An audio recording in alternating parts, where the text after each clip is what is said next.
serving as a missionary in the South Pacific for about a year.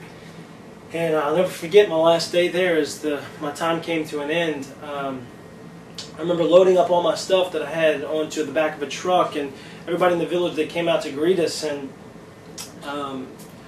they were all wishing us goodbye. And I remember getting into the back of the truck and leaving, and one of the boys, the village, he was running up behind the truck yelling, "Jeremy, Yakwingoma, Yakwingoma," and he kept saying it. And I looked at one of the guys who was with us, and I said, "What is he saying? What does that mean?" And he said, "Jeremy means come back, come back, come back. Yakwingoma, come back." And I'm telling you, there is nothing that gripped me that watching that boy say that to me, and begging me practically to come back as soon as possible. And to be frank with you, one of the largest reasons that I and a lot of missionaries aren't able to do with what they want to do and to go where they want to go and where they believe that the Lord has called them is largely due to financial reasons, and that the church just doesn't have the funds to support them, and it's so restricted. And another large reason is that they don't have the bodies, they don't have the vessels. It takes teamwork and it takes people to actually go and to deliver the message of Jesus.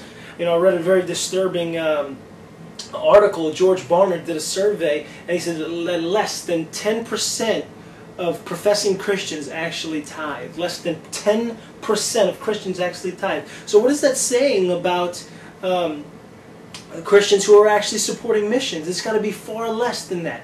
And can you believe that Americans as a whole spend more on dog food than they do on missions? And I would believe the same thing to be about Christians. If less than 10% of them tithe, what is that saying about how much they spend on dog food or any other thing that doesn't even matter in the light of eternity? Not only do we have a lack of financial support, but we also have a lack of people to go. And as a person who's actually experienced villages. I've been to of about a dozen different villages where I was the first white person that they had ever seen, and there are probably 100 more just villages, just in the nation of Vanuatu alone, that I've never even seen a white man, much less had the opportunity to be taught the Word of God and the Word of God be preached to them that they would get saved. And we were out there, we by the grace of God had seen close to 100, 200 people get saved through what we were doing. But there's only so much we could do, and there's only so much time that we have that we could have been able to do it. And so we need bodies to go as well as support. And it's just something that I always like to ask people, that there will be a day in which you will stand before the Lord and you'll give an account for the deeds done in the body. And as an individual, as a person, there's something that strongly weighs on me, that when I stand before the Lord, I want to be able to say that I supported and that I did something to be able to tell people in other nations about the gospel of Jesus and about what He did for them, about what His Son did for them. And there are hundreds of different villages and towns all over the 1040 window, all over the island nations and the South Pacific and the Atlantic Indian Ocean. There are nations all over the world who have not even been dented with the gospel yet.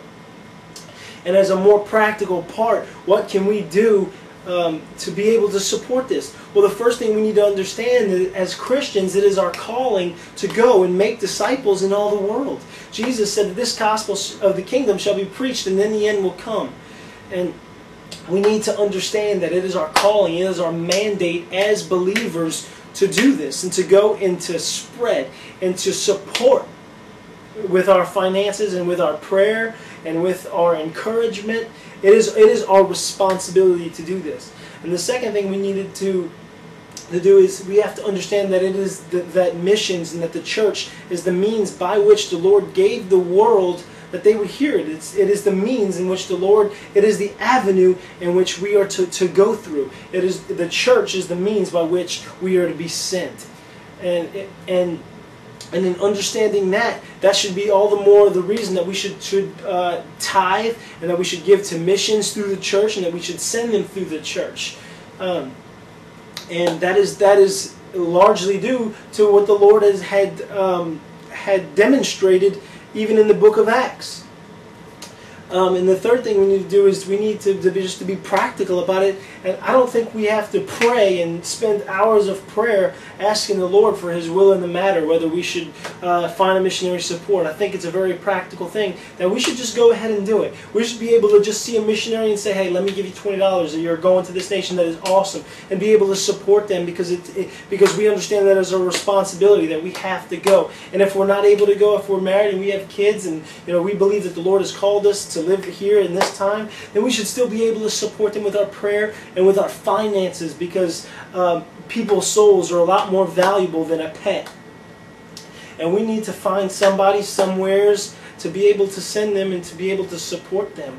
It is a very practical thing that I wish and I want to encourage every one of you who hear me to be able to understand and to actually participate in supporting missions, and to be prayerful and consider the other people of the world, and not be so caught up and shot through and interwoven into this American dream, and which is all a lie anyway, and it'll pass in the days to come. So bless you guys and support